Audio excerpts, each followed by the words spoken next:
Good day. This is David Friedman. I'm with my co-host Dave Burkus on TCA Crossroads, where entrepreneurs and investors connect.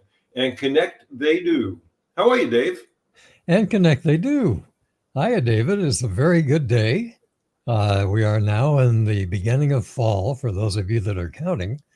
And we have a great presentation today. Looking forward to this one. An old friend of TCA, a great asset to the Angel Capital Association, and a person that I've known for, 20 some odd years. Let's introduce John Harbison. Why, John, what a surprise. Okay, well, today's subject is a really important one for all of us, and it involves a very contemporary subject, so I'm going to leave it to John to introduce, and then I'll ask a few questions as you go along. John? Okay, sure. I guess the reason I was asked to come, first of all, thank you for including me and giving this opportunity to answer your questions and tell you a little bit more about what we're doing. We're going to talk about the Angel Funders Report, which is an annual report that's put out by the Angel Capital Association. And we've been doing this for, quite a number of years. And it's based on the best database that's out there in terms of the early stage investment activity by angels and other groups that are investing in that environment. And we have each year about 70 groups like TCA Venture Group that pool all of their information on investments and exits and shutdowns.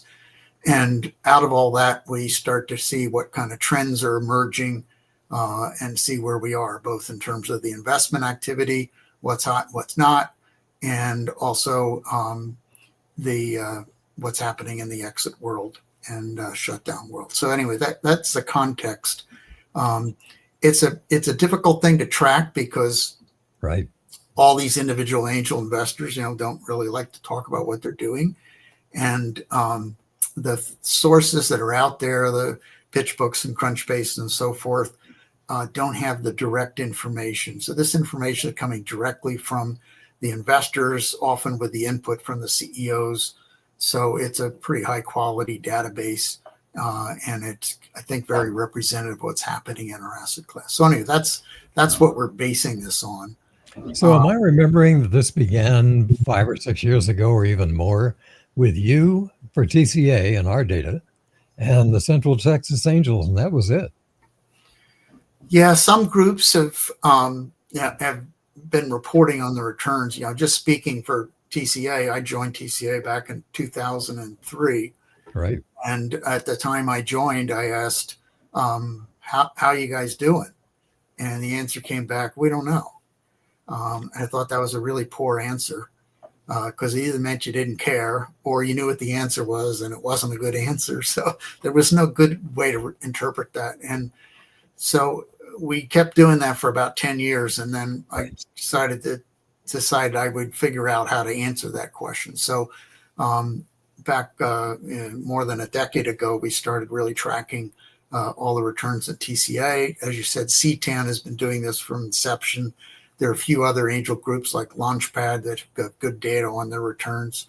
And we report on what's learned from those at the ACA level in various things, such as we publish a monthly data insights. We've been doing that for 5 years now. So there are about 70 of these that have been published. But this is really, just trying to capture what's happening in the whole market, not just, one angel group. So even though, TCA is pretty big, we're, just a drop in the ocean in terms of the overall investment activity. So this gives you a much better idea of what's happening across the whole asset class. And it does. I just want to compliment you because I began to see your spreadsheet capabilities way back 20 years ago. And you've developed them. I know you have an MBA from Harvard, as I remember. Is that right? Yeah. And that you've used that. You're like a mathematician. And the things that you have done, the detail in which you've tracked, have been amazing. So I just wanted to compliment you for that as we go on to talk about how you're handling this. Yeah, I think it's important, even though, all three of us have been doing this for, decades now, more than decades for you, Dave. it's, I continue to learn, and I came to learn from others. I've learned from both of you. I've learned from many other people, and unless you're really in a mode to learn from others, you're going to just take forever. I figure I'm a better investor now in 20 years, and if I relied only on my own learnings, I'd be, another 100 years, I might know what I'm doing. So it's really important to try to learn from each other, and that's really what we're trying to communicate in this. The actual Angel Funders report is prepared by about 8 different people who are all acting as volunteers, probably put 600 hours of volunteer time into writing the thing.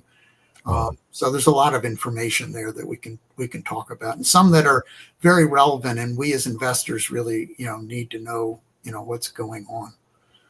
I can give you a few examples of some of those takeaways. Yes, please. If you want. So first of all, the overall level of investment activity was down a little bit this year after dropping a lot from 22 to 23. So this was talking about 24. So we're down 6%. But when you look at the individual groups, about half of the groups increased their investment and about half decreased their investment. And there were huge swings in there from 80% up to 80% down. So there's a lot of variability in different groups. So the report goes into what's kind of driving that, what kinds of things are, groups are doing better, looking at the age of the group and whether they're working in a hybrid mode or just individual investment and so forth. So overall, the activity has stabilized a little bit from a big drop the previous year. And I think that's indicative of the overall market, but there are some groups that are, hitting the ball at the park in terms of growing in that kind of environment. So trying to learn. Let me ask you a question. I want to go back to your comment that some groups have increased, some groups have decreased. Have you found that it's the groups that have increased are specialized in a certain market or product line area?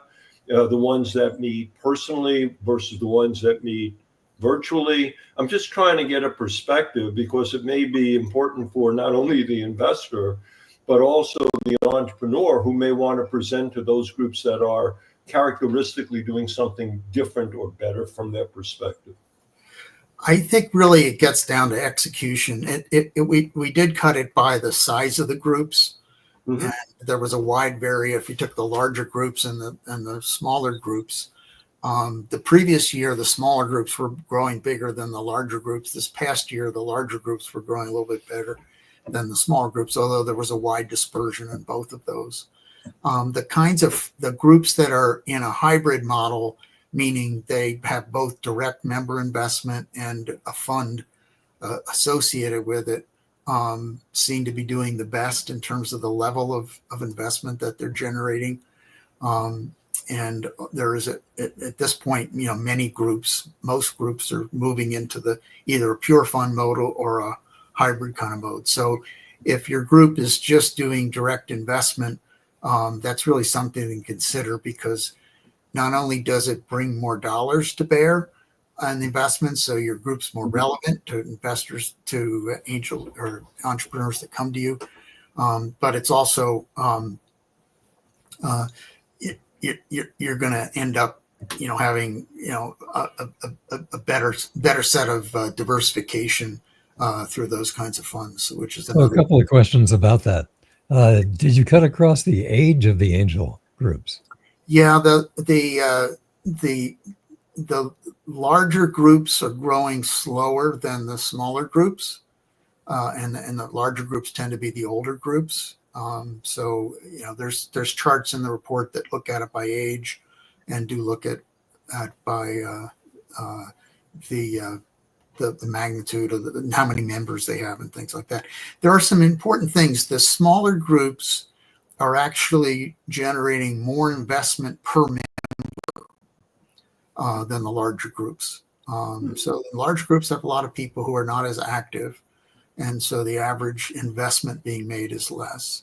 It doesn't mean that as an entrepreneur you should only go talk to small groups, because it doesn't necessarily add up to a bigger number that the entrepreneur would get. I think one of the two themes I think that are very important, I just want to bring out. One is there's a real concern about valuations. And we've gone through a period of very expansive valuations. And when we went through the correction a couple of years ago, the exit values and the later stage rounds went down dramatically. And they didn't go down in the early stage. And this year was even worse. The valuations went up in the early stages. Pre-seeds went from a $4 million median to a $10 million median. It's ridiculous. And meanwhile, the Bs, which were like at 30, dropped down to 19. So the compression between the pre-seeds and the Series B went down by 3x in 1 year.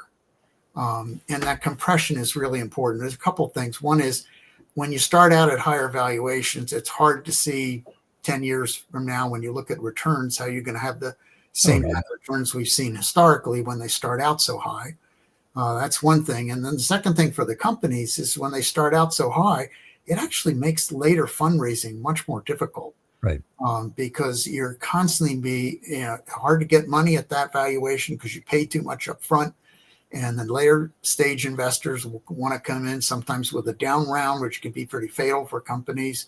It gets kind of messy. So that's one trend on the valuations that is important. Now, there are a number of things that drive that. One is we've got a bunch of, micro cap VCs playing in this market that are not paying attention to valuations. There are a lot of people are looking backwards in terms of what historical valuations are rather than what they should be now. But the valuation compression is the first theme. The second theme I think that's really important is there's been degradation in the board representation coming from angels. A couple of things that are driving that. 2 years ago, 36% of all the deals are reported. There are about 1,000 deals that are reported in this angel funders report each year. And 36% of them had board representation, either in the form of a director or an observer. It went down to 24% this year, which is a pretty dramatic decrease. And the reason that's so important for investors is that as a group, we angels do a lot of value in being on the board and helping guide these companies along. CTAN actually did an analysis, Central Texas Angel Network, of all of their deals, and they looked at what their returns were when a CTAN member was on the board and what the returns were when there was no CTAN member on the board. The difference was 8 times in terms of returns. Must have been some outliers, but that is a shocking number. 8 times returns. And Launchpad did it. They were like 50% higher when they had an angel on the board. So now what's driving that is the average amount of money going into each deal has been drifting down the last few years. Yes. And that's one of the things. And the size of rounds are drifting up so that the angel groups tend to be a smaller percentage of the round, and with a smaller percentage round, you're less likely to end up getting a board seat. So that's kind of one of the things that's in there. Now, there are things that you can do about it. You can, first of all, you can get very actively involved in helping the companies in syndication. And if collectively the angels have a significant enough group in there, then somebody from the angel community can play that role of spiriting the companies along. So there's some things like that you can still do proactively. The other thing is now that we have these data, the studies of showing the value, it's really, it should, when we have the conversations with the companies and they say, well, you don't get a board seat because you guys didn't invest enough money in this, we can say, well, maybe we should have an observer seat. Look at the value that these angels are giving. If you maybe make one of us an observer, you'll make more money because you're more likely going to get to a successful exit, and talk about the value that we bring beyond the dollars that we bring. When you look at the board seat versus observer seat, are you seeing a change in composition? Are you seeing angel groups providing more people as a board observer, or are you seeing that basically stabilize and we're just losing board seats because the micro VCs are coming in? I think there's slightly more observer seats, but it's not it. First of all, we didn't ask the question 2 years ago of whether it was an observer or a director, so I don't have historical information on that.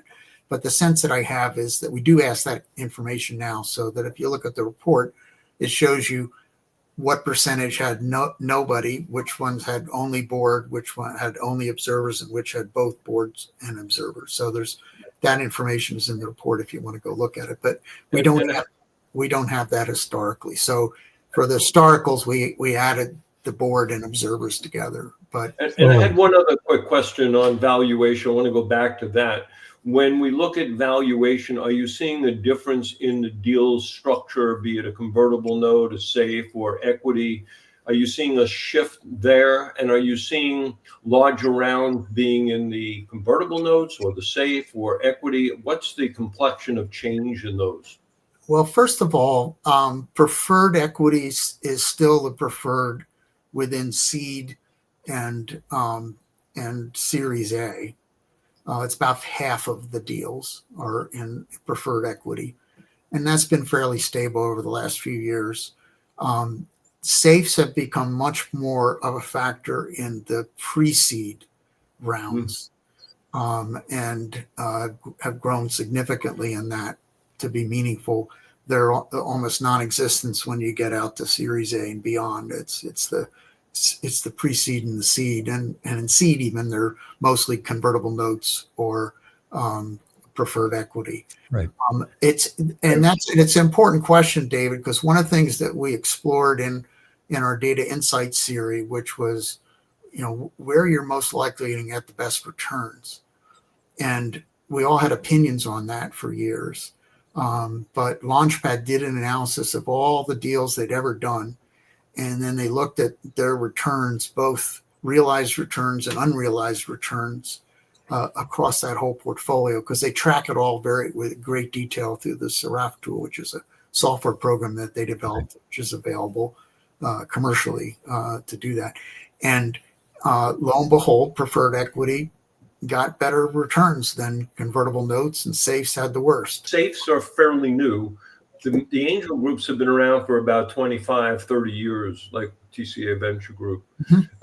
So we would have a longer history, and a lot of the better returns come from deals that were many, many years ago. So I'm wondering if that's the issue with safes not showing that return because of the recency effect, in a sense, that they weren't that prolific in the past. The difference was, I don't have the chart right in front of me, but it was like 40% higher for preferred equity than for convertible notes, and safes was a little bit behind convertible notes. So safes are similar to convertible notes in terms of the returns realized. The main difference between the safe and the convertible note is the difference in governance rights and so forth that are in there. Yeah. And sometimes that makes a big difference, and sometimes it doesn't make a big difference.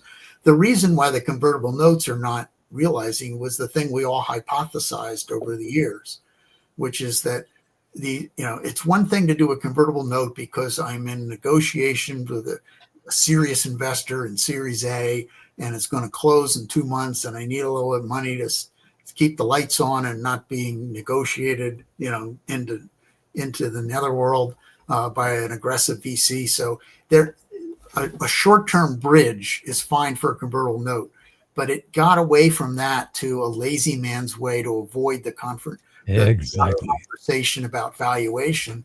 And so they just sort of said, well, we're going to kick the can down the road. We're going to give a 20% discount on whatever that conversion is. And then the conversion happens not 3 months from now, but it's 2 years from now, or even sometimes even 3 or 4 years from now.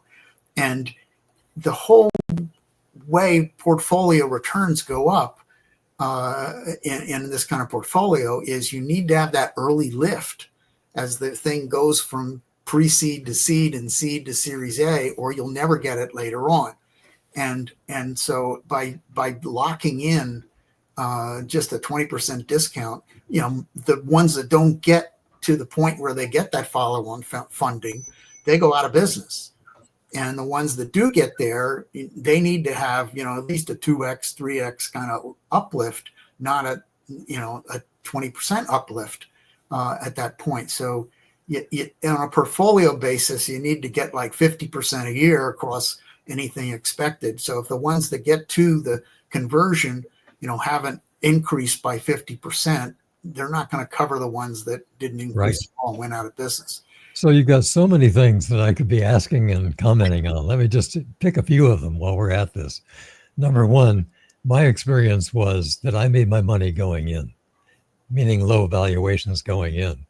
Number two is I won't serve on a board anymore. I'll serve as a observer, which I do often. I'm on 27 observer positions right now. And number three, PitchBook for the first half of 2025 says the seed and pre-seed average valuation is 7.5.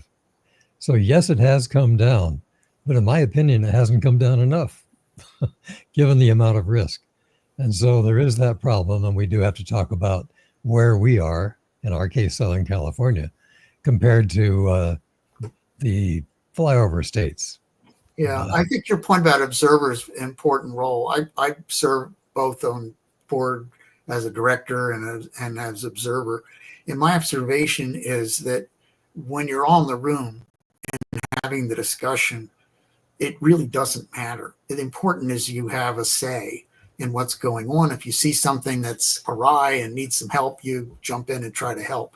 So when if it gets to the point where we need to replace the CEO or do something pretty dramatic, then the observer doesn't get a vote. But that's not why these companies fail. The companies fail because they didn't plan for an exit. They didn't. There's something that went along, and the observers have just as much influence as board members in those meetings. So certainly one of the things we can proactively do is where we're not going to get a board seat, really be very active and proactive in asking for an observer seat. And it does have the side benefit, Dave, because I know you've been on many boards. I've been on a dozen or so boards. You've been on, 2 or 3 times that. Yeah. But you've had a few where you got caught up in a lot of litigation, and it was very expensive being a board member and all those kinds of things. So the observed member does protect the individual who's performing that service. You just said it all. That's exactly why. And there's less upside if there's some options that are thrown at, the observers tend to get, fewer options than board members because they aren't taking on as much risk. But from the company's perspective, having the right kind of directors on the board. Now, one of the things that's really important, and you've taught courses on this, Dave, on board representation. So I know more about this than I do, but it's really important that the board member is somebody who can really add value to the company, and part of that is in matching up the right individual angel investor who has enough subject matter expertise, domain expertise that can help the company, not just being another smart person, but somebody who can open up a Rolodex and make introductions and help out and that sort of thing. Right. And one of the things we struggle with in our angel groups is finding the right match between our members and the companies. And one of the things that I was very impressed at last year, Queen City Angels, another large, very well-run group, decided to start using AI to solve that problem. And so they went and scraped all their members' LinkedIn profiles and came up with a database of skills and interests and experiences for all their members.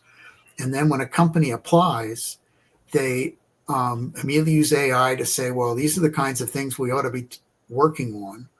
And these are the kinds of questions. And these are the kinds of skills we need on the due diligence team. And here's the match from our members of who ought to do what on the team. Wow. And ultimately, you find the right person ultimately to sit in that observer or director role because you found them earlier on. In TCA, I've struggled. I've led, 15 or so deals over the years. And there are a few that, we went through and did the whole due diligence and We funded it, $1 million or more in funding. And then I find out, 6 months later that there's this expert that I didn't know about. Somewhere in the other 400 members. And, I remember this happened on one, and I found him and we got him involved, after the due diligence. And so the company got the benefit, but having the right kind of person in there. And then the other thing I think we as angel groups should be doing is we ought to take educating our members on how to be an effective board member very seriously. Because I really think that the successful exits really come from board members that are very active in helping the companies plan for exit. See, that, by the way, is one of the other themes in the Angel Funders Report, is that we're clearly in a drought right now of exits. Yes. Both in terms of the number of exits and the magnitude of exits, in terms of the multiple on invested capital. And the last couple of years have been really lean years. And it's really, that's one of the things that's affecting the overall investment levels, is that, when people don't see exits, they, don't want to keep putting more and more capital into this asset class. If they see exits, they're more willing to redeploy that kind of thing there. But I think the companies that are really the board members that are really working the exits. One of the courses that we implemented at the Angel Capital Association in the Angel University is specific on exit planning. Right.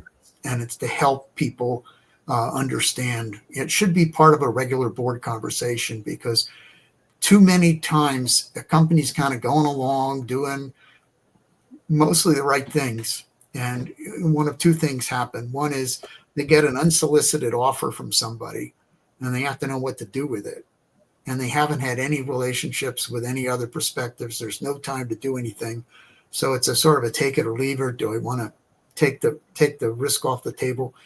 And then the other thing that happen is they just got to hit a wall, and then they go into what becomes a fire sale, and that's not that never really comes up to anything. So it's much better to be talking with prospective acquirers years ahead of when that happens.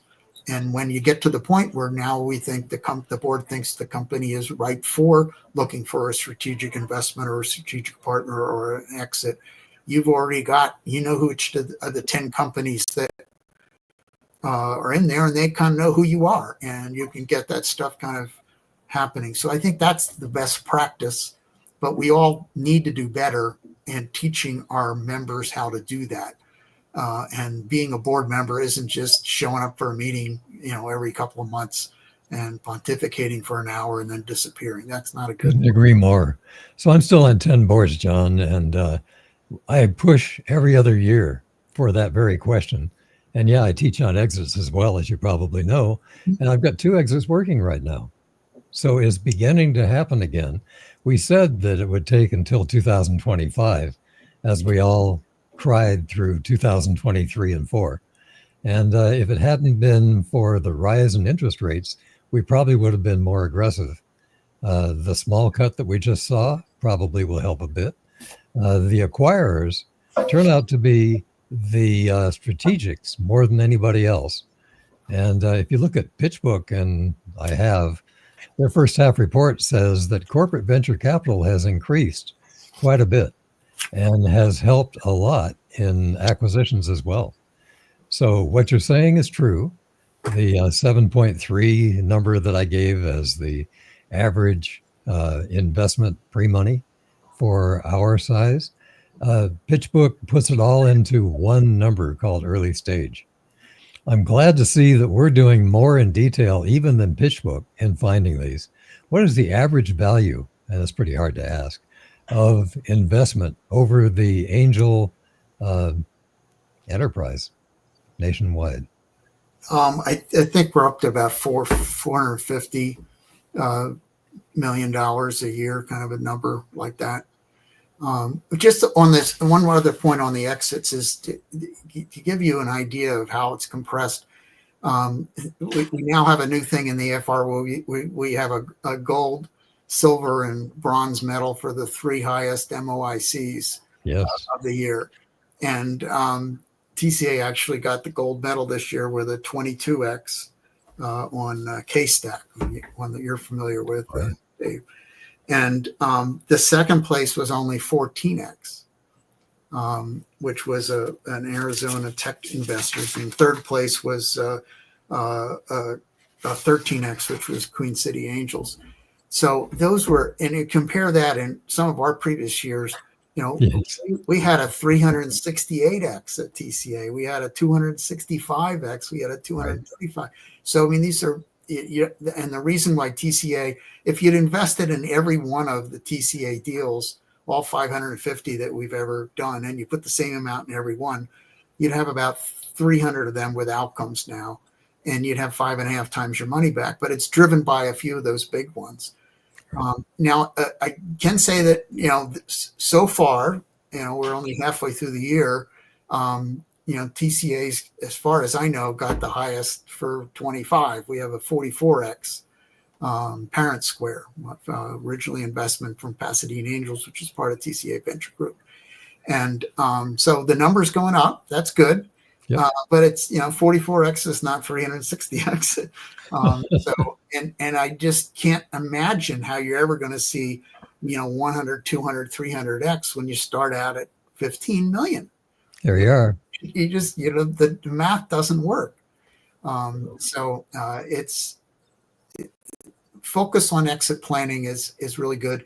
Focus on the valuations, having the heart-to-heart with the investor, with the entrepreneur up front, and making it clear that, they may sound great that they get less dilution by, going to finding the investors willing to pay the most for it. But that's gonna be ultimately, causing them more headache over the long term. So I think if we work together, we can make this thing more successful. David, Well, I think that's a great summary.